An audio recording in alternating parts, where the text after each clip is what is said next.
আসসালামু আলাইকুম রহমতুল্লাহি ওবরকাতুহু।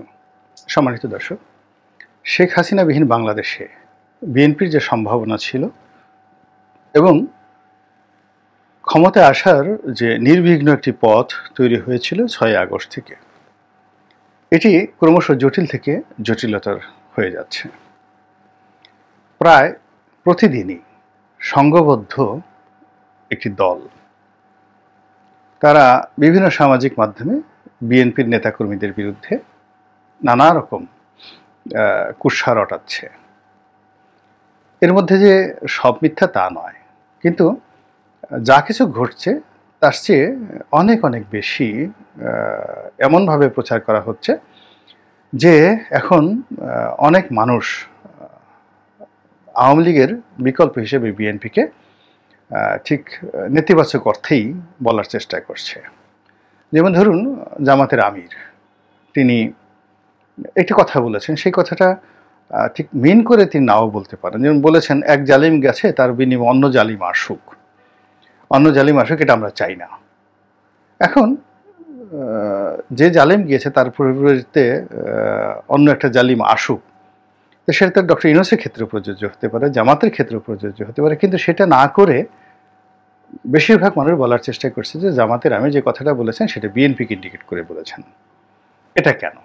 অর্থাৎ তিনি যেই সময় কথাটি বলেছেন তার 2-3 দিন পরে যখন বলেছেন, তখন কিন্তু বিএনপি সম্পর্কে কোনো নেতিবাচক কথা বাংলাদেশে প্রচারিত হয়নি। কিন্তু এর মধ্যে দেখা গেল সাভারে সেই বিভিন্ন গার্মেন্টসে চাঁদাবাজি, ঝুট, ব্যবসা, দখলবাজি, এগুলো নিয়ে বাংলাদেশের কয়েকটি পত্রিকা, বিশেষ করে প্রথম আলো, একেবারে লিড নিউজ ছাপিয়ে দিল। এবং সেখানে দেওয়ান সালাউদ্দিন বাবু একেবারে নাম ধরে বিএনপির যে সম্ভাব্য প্রার্থী এবং সাবেক এমপি, তাকে উল্লেখ করে যেভাবে বক্তব্য দেওয়া হলো এবং পত্রিকার প্রতিবেদন আসলো, যা কিনা বিএনপির জন্য এখন রীতিমতো একটা অস্বস্তিকর বিষয় হয়ে পড়েছে। এরপর সেখানে বিভিন্ন যারা ব্যবসায়িক নেতৃবৃন্দ রয়েছেন, এদের একটা বিরাট অংশ কিন্তু আওয়ামী লীগপন্থী ব্যবসায়ী, এবং আওয়ামী লীগের জমানাতেই তাদের অনেক ব্যবসা বাণিজ্য হয়েছে এবং তারা আওয়ামীপন্থী ব্যবসায়ী হিসেবে সেই গত 15 বছর ধরে দাপট করে বেড়েছেন। সেই ব্যবসায়ীদের প্রতিনিধি দলগুলো বিভিন্ন সংবাদ সম্মেলন করছেন, বিভিন্ন অফিসে যাচ্ছেন এবং আশুলিয়া, সাভার, বাইপাইল এই এলাকাতে চাঁদাবাজি নিয়ে যেভাবে বক্তব্য দিচ্ছেন এবং যেভাবে আমি আজকে যে ভিডিওটি করছি, এই দিন মানে মঙ্গলবার দিন সেই সাভার আশুলিয়ার যে ফ্যাক্টরিগুলো, এগুলো বন্ধ আছে। তো এগুলো নিয়ে প্রধান উপদেষ্টার কাছে যাওয়া হচ্ছে, স্বরাষ্ট্র উপদেষ্টার কাছে যাওয়া হচ্ছে, বিভিন্ন বৈঠক করা হচ্ছে এবং আলটিমেটলি যে অভিযোগগুলো তোলা হচ্ছে সে অভিযোগ বিএনপিকে ইন্ডিকেট করছে। 2 নম্বর হলো যে এই পরিস্থিতি মোকাবেলা করার জন্য আবার বিএনপি যে পুরো পরিস্থিতি সামাল দিবে তাও পারছে না। ইতিমধ্যে কোনো জায়গাতে কিছু ঘটনা ঘটেছে, এর ফলে বিএনপির অনেক নেতাকে বহিষ্কার করা হয়েছে, অনেক কমিটি বাতিল করা হয়েছে। এটা আরও মানে আগুনে ঘি ঢেলেছে। অবস্থা দৃষ্টি মনে হচ্ছে যে আসলেই বিএনপি এই কাজগুলো করছে। তো এখন সাভার, আশুলিয়া, বাইপাইল এই এলাকাতে যে বিএনপি নেতাদেরকে আলটিমেটলি যে কালার্ড করে দেওয়া হয়েছে, এটার এক্সটেন্ডেড ভার্সন আগামী 1 সপ্তাহের মধ্যে আপনারা দেখতে পাবেন। অর্থাৎ আজকে আমি মঙ্গলবার দিন ভিডিও করছি, আগামী মঙ্গলবারের মধ্যে দেখতে পাবেন যে এই এক্সটেন্ডেড ভার্সন গাজীপুরে যাবে, তারপরে টঙ্গীতে আসবে, সেখান থেকে লাফিয়ে এটি কেরানীগঞ্জ আসবে, তারপরে নারায়ণগঞ্জে আসবে শিল্প এলাকাতে। তো ঢাকার চারিপাশের যে নারায়ণগঞ্জ, আদমজি, টঙ্গী এই সমস্ত এলাকায় যদি এই বিএনপির যারা নেতাকর্মী রয়েছেন তাদের সবাইকে যদি কলঙ্কিত করা হয়, নেতাকর্মীদের বিরুদ্ধে যদি অভিযোগ উত্থাপিত হয়, থানায় 2-4টা মামলা হয়, তারপর এই যে এখন সাভার আশুলিয়াতে গতকালকের রিপোর্ট ছিল যে গভীর রাতে এখানে যৌথ বাহিনীর অভিযান চলবে। আজকে পেপারে কিছু দেখলাম না কি চলেছে বা কয়জন ধরেছে, কি করেছে, কিন্তু আই এম শিওর যে গতকাল যেভাবে পত্রপত্রিকায় নিউজ এসছে, সেই ক্ষেত্রে সাভার, আশুলিয়া, বাইপাইল এই এলাকার বেশিরভাগ বিএনপি নেতাকর্মীকে পালাতে হয়েছে। এখন এই কয়দিন, 5ই আগস্ট থেকে এই কয়দিনের মধ্যে যদি আবার বিএনপির নেতাকর্মীকে পালাতে হয়, তাহলে বাকি জায়গা কিন্তু জামাত দখল করবে না, ওই জায়গাটা আবার সেই আওয়ামী লীগের লোক এসেই কিন্তু দখল করে ফেলবে। এবং এতে কোনো সন্দেহ নাই। তো এইরকম যদি পুরো ঢাকার চারিদিকটি বিএনপিকে এইভাবে মাঠ থেকে সরিয়ে দেওয়া যায় এবং সেই জায়গাটা যদি আবার স্থিতি অবস্থায় এসে আওয়ামী লীগের লোকজন আসে এবং আওয়ামী লীগ লোকজন চাঁদা কালেকশন করে যদি জায়গা মতো যারা ঘুষ খায়, দুর্নীতি করে, বা নতুন রাজনৈতিক নেতৃত্ব যাদের হাতে, তাদের হাতে যদি সেভাবে পৌঁছে দেওয়া যায়, তাহলে আপনি বুঝতে পারেন যে বিএনপির জন্য এটা কত বড় চ্যালেঞ্জ হয়ে দাঁড়াবে। এবং ইতিমধ্যে দেখেন দুটো ঘটনা, সেই ডায়মন্ড ওয়ার্ল্ডের মালিক মিস্টার আগরওয়াল, তার সঙ্গে খায়রুল কবির খোকন সাহেবের একটা মিটিং হয়েছে, এরকম একটা খবর বের হয়েছে। তো এটা নিয়ে এতটা তোলপাড় হয়েছে যার কারণে তাকে শোকজ করা হয়েছে। খায়রুল কবির খোকন বিএনপির মধ্যে অন্যতম প্রমিজিং একজন নেতা, ভদ্রলোক, এবং বিএনপির অনেকের বিরুদ্ধে অনেক দুর্নীতির অভিযোগ রয়েছেন, কিন্তু এই ভদ্রলোকের ভদ্রতা, নম্রতা এবং তার যে গ্রহণযোগ্যতা, এটি বিএনপির ফ্রেশম্যান বা ক্লিন ইমেজের যে সকল নেতা রয়েছেন তাদের মধ্যে শীর্ষস্থানীয়। তো সেই মানুষটিকে এই সময়টিতে একেবারে কালার করে দেওয়া হলো। আচ্ছা, গেল এক। 2 নম্বর হলো জনাব সালাউদ্দিন সাহেব প্রায় 10 বছর পর বাংলাদেশে এলেন। সবাই বলা বলি করছিল যে তিনি মির্জা ফখরুল সাহেবের পরবর্তীতে মহাসচিব হতে যাচ্ছেন দলের, এবং তার ইমেজটাকেও বিএনপি এমনভাবে তুলে ধরেছিল যে ক্লিন ম্যান, ক্লিন ইমেজ।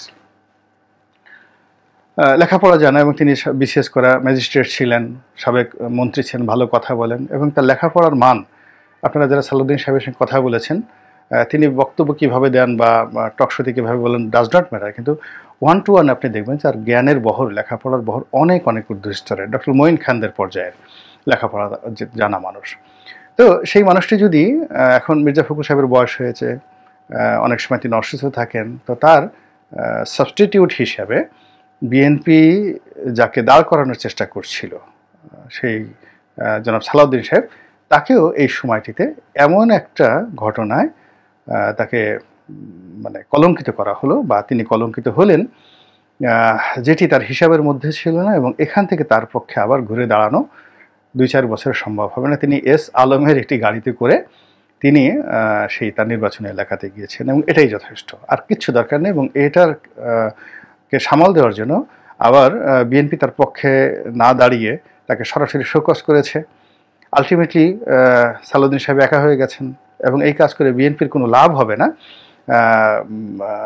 অনেক হয়তো বলছেন তাকেও ছাড় দেওয়া হয় না, কিন্তু ঘটনা হলো যে এটার পক্ষে বলার জন্য দলের পক্ষ থেকে সত্য কথাটা যদি দলের পক্ষ থেকে বলা হতো এবং তাকে যদি সেভ করা হতো, এটা তুলনামূলকভাবে বেটার হতো। কিন্তু যেভাবে শোকজ করা হয়েছে এবং তাদেরকে আলাদা করে দেওয়া হয়েছে, এখন তাদেরকে ফাইট করে আবার বিএনপির সেই জায়গায় পৌঁছানো এটি খুব সহজ হবে বলে আমি মনে করি না। জনাব সালাউদ্দিন সাহেব নিজে ক্ষমা চেয়েছেন, এটাও মানে যাকে বলা হয় পরিস্থিতি সামাল দেওয়ার জন্য। একবার যদি আপনি ক্ষমা চান, ভুল স্বীকার করেন, যেভাবেই করেন না কেন, সেটি আগামীতে আপনার জন্য একটা যাকে বলা হয় একটা বাধা হিসাবে কাজ করবে। এবং এই যে ঝামেলাগুলোর মধ্যে বিএনপি পড়ে গেল, আপনি কি মনে করেন যে এগুলো সালাউদ্দিন সাহেব একেবারে পা দিয়ে জেনে শুনে সেই এস আলমের গাড়িতে উঠেছেন, তারপর সেই গাড়িতে করে তিনি তার নির্বাচনী এলাকাতে গিয়েছেন? I do not think so. এখানে পুরো ঘটনা একটা প্ল্যান করে ঘটানো হয়েছে, সেটা বিএনপির লোক করুক, বাইরের লোক করুক, বা এজেন্সির লোক করুক, ইটস এ মাস্টার প্ল্যান। আবার সেই ঘটনাটা ঘটার সঙ্গে সঙ্গে ওই দিন আধা ঘন্টার মধ্যে পত্রপত্রিকায় চলে এসেছে। তাহলে পত্রিকার লোক জানতো, মিডিয়া জানতো, এবং এরকম একটা প্ল্যান হচ্ছে। তো এরকম একটা প্ল্যানের মধ্যে বিএনপি সালাউদ্দিন সাহেব পড়ে গেছেন, খায়রুল কবির খোকন সাহেব পড়ে গেছেন, এবং আগামীতে আরও অনেকেই পড়ে যাবেন, আরও অনেকেই এরকম ফাঁদের মধ্যে পড়ে যাবেন। তো এই যে বিএনপি ফাঁদের মধ্যে পড়ে যাচ্ছে বা তাদেরকে ফেলা হচ্ছে, এটি কখনোই তারা এইটা হিসাবের মধ্যে ধরেনি। যখন বিরোধী দলে ছিল তখন তাদেরকে কেউ ডেকে জিজ্ঞাসা করতো না, কিন্তু এখন যেহেতু তারা রাষ্ট্র ক্ষমতার একেবারে কাছাকাছি চলে এসছে এবং ভবিষ্যতে নির্বাচন হলে তারাই ক্ষমতায় আসবে, এরকম একটা সম্ভাবনা যখন মাথার মধ্যে কাজ করছে, ঠিক সেই সময় বিএনপিকে ব্যাকফুটেজে পাঠানোর জন্য যে চ্যালেঞ্জ ছুঁয়ে দেওয়া হয়েছে বিএনপিকে, এই চ্যালেঞ্জ আপাতত যদি বিএনপি খুব কৌশলে ধীরস্থিরভাবে মোকাবেলা করতে না পারে, তাহলে আওয়ামী লীগ জমানাতে তাদের যে দুর্ভোগ দুর্দশা ছিল সেটা এই জমানাতে এসে বরং আরও বেড়ে যাবে। আমি কতগুলো বিষয় বলি, যেমন বেগম জিয়া এই মুহূর্তে কেন তিনি চিকিৎসার জন্য দেশের বাইরে যাচ্ছেন না, এটা আই ডোন্ট নো, আমি এটা জানি না। আবার জনাব তারেক রহমান সাহেব দেশে আসার ব্যাপারে কোনো কথা কেন বলছেন না, এটাও আমি বুঝতে পারছি না। আবার বিএনপির যে মামলা মোকদ্দমাগুলো রয়েছে, তারেক রহমান থেকে সাহেব থেকে শুরু করে অন্যান্য যে মামলা মোকদ্দমাগুলো রয়েছে, এইগুলোর ব্যাপারে বিএনপি কেন হার্ড লাইনে গিয়ে এই মামলা মোকদ্দমাগুলো প্রত্যাহার করার ব্যাপারে, একটা দুটো নয়, সমস্ত মামলাগুলো পাইকারি হারে প্রত্যাহার করার ব্যাপারে কেন তারা দাবিনামা পেশ করছে না। এখানে আপনি দেখুন ডক্টর মোহাম্মদ ইউনূসের বিরুদ্ধে যে মামলাগুলো ছিল সেগুলো তো প্রত্যাহার করা হয়ে গেছে, ডিসমিস হয়ে গেছে। জামাতের অনেক মামলাগুলো তারা কৌশলে ডিসমিস করার জন্য তারা কাউকে না জানিয়ে যেভাবে এগিয়ে গেছে, আমার কাছে মনে হচ্ছে যে বিএনপির সুপ্রিম কোর্টের অ্যাটর্নি জেনারেলের অফিস তারা তাদের অ্যাটর্নি জেনারেল বসিয়েছেন, তারপরে জেলা বারগুলো সেখানে বিএনপির আইনজীবীরা নেতৃস্থানীয় অবস্থানে আছেন, পিপি জিপি নিয়োগের ক্ষেত্রেও বিএনপি হয়তো এগিয়ে আছে। কিন্তু মূল ব্যাপার হলো এই যে 50 লক্ষ মামলার কথা বলা হয়েছিল, এই 50 লক্ষ মামলাকে যদি 15 দিনের মধ্যে ক্লিয়ার করা না যায়, আর 1 মাসের মধ্যে যদি তারেক রহমান সাহেবকে দেশে না আনা যায়, তাহলে সেক্ষেত্রে বিএনপির যে এই মুহূর্তে চ্যালেঞ্জ রয়েছে, রাজনৈতিক চ্যালেঞ্জ রয়েছে, সেই চ্যালেঞ্জ মোকাবেলা করা তার জন্য খুবই টাফ হয়ে যাবে। বোঝার চেষ্টা করুন, যদি তারেক রহমান সাহেব দেশে আসেন এবং তিনি যদি মুভ করেন, তাহলে এখন জামাত যেভাবে ফ্রিলি মুভ করছে, জামাতের আমির এর ছবি যেভাবে আসছে, এই একটা ছবিও মানে ফার্স্ট পেজে ফ্রন্ট পেজে আসবে না।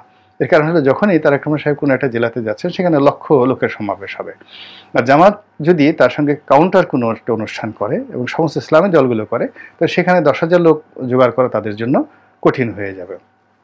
তো এই যে সময়টা যাচ্ছে সেই সময়টি ইটস এ গোল্ডেন টাইম, এবং এক একটা মিনিট মানে এক বছরের সমান। এই চ্যালেঞ্জটা বিএনপিকে বুঝতে হবে যে তারা এখন কি বিপদের মধ্যে পড়েছে, এবং এই যে বিএনপিকে ছোট করা, এর জন্য বোঝার চেষ্টা করতে হবে যে আমেরিকা কিন্তু বিএনপিকে 3বার ঠকিয়েছে। 14 সনে ঠকিয়েছে, 18-তে ঠকিয়েছে, 24-এ ঠকিয়েছে। কাজেই কোনো আমেরিকান প্ল্যানে বা আমেরিকান নেগোসিয়েশনে তারা যদি একটা মুহূর্ত বিভ্রান্ত হয়, তাহলে তাদের কপালে খারাপই আছে, এটা তাদেরকে বুঝতে হবে। 2 নম্বর হলো ভারতও তাদের সঙ্গে প্রতারণা করেছে, এবং এখন ভারতের সঙ্গে যদি কোনো বন্ধুত্ব তারা করতে যায়, সেখানে তাদেরকে খুবই সতর্ক অবস্থান করতে হবে। এবং বিএনপির মধ্যে যে সমস্ত লোক ভারত বন্ধু বলে পরিচিত, তাদেরকে কোণঠাসা করে না রাখলে বিএনপির মধ্যে একটা বিশৃঙ্খল পরিবেশ সৃষ্টি হবে। এখন যে পরিবেশ পরিস্থিতি তৈরি হয়েছে, তাতে কূটনৈতিক তৎপরতার উপর বিএনপির 1% নির্ভর করার দরকার নাই। বিএনপি এখন পুরোটাই জনগণের উপর, তার ভোটারদের উপর, কর্মী সমর্থকদের উপর নির্ভর করতে পারে। কোনো রকম বিদেশি সাহায্য সহযোগিতার দরকার নেই, কোনো রকম অ্যাডমিনিস্ট্রেটিভ সাহায্য তাদের এই মুহূর্তে দরকার নাই। এখন শুধুমাত্র দরকার হলো সংগঠন গোছানো, তাদের যে 300 প্রার্থী তাদেরকে immediately as early as possible, আমি তো মনে করি যদি 1 সপ্তাহের মধ্যে বিএনপি তার প্রার্থী তালিকা তৈরি করে প্রতিটি প্রার্থীকে মাঠে পাঠাতে পারে, তাহলে তাদের যে স্থানীয় যে সমস্যাগুলো আছে এটার অর্ধেকে নেমে আসবে সমস্যাগুলো, এবং একটা জোয়ার চলে আসবে টেকনাফ থেকে তেঁতুলিয়া পর্যন্ত। এবং এই কাজ করতে বিএনপি যদি দেরি করে, তাহলে তাদের আর প্রার্থী মনোনয়ন দেওয়ার সময় হবে না। এর কারণ হলো ধরুন এখন 300 লোককে প্রার্থী দেওয়া হলো, কোনো প্রার্থী ভুল করলো, আগামী 3 মাসের মধ্যে সে অন্যায় করলো, জুলুম করলো, তাকে বাদ দেওয়ার একটা অপশন পার্টির হাতে থাকবে। কিন্তু যদি শেষ মুহূর্তে প্রার্থী দেওয়া হয় এবং সেই প্রার্থী যদি যোগ্য না হয়, মাঠে জনপ্রিয় না হয়, সে যদি মাঠ নিয়ন্ত্রণ করতে না পারে, তাহলে বিএনপির কাছে কিন্তু কোনো বিকল্প অপশন থাকবে না। কাজেই বিএনপির কাছে তো রেডি করাই আছে, কারা কারা আগামীতে ইলেকশন করবেন, দিবেন। এককভাবে 300 প্রার্থী তারা যদি ডিক্লেয়ার করে দেয় এবং সেই প্রার্থীদের সঙ্গে জনাব তারেক রহমান সাহেব যদি একান্ত বৈঠক করেন, বৈঠক করে কন্ডিশন দেন যে এই কন্ডিশনে তোমরা এইভাবে কাজ করবে, তো সেটা বিএনপির জন্য এই যে বর্তমান যে পরিস্থিতি, সেই পরিস্থিতি মোকাবেলা করার জন্য সবচেয়ে বড় টনিক হিসেবে কাজ করবে বলে আমি মনে করি। আল্লাহ আমাদের সবাইকে হেদায়েত দান করুন এবং হেফাজত করুন। আসসালামু আলাইকুম ওয়া রাহমাতুল্লাহি ওয়া বারাকাতুহু।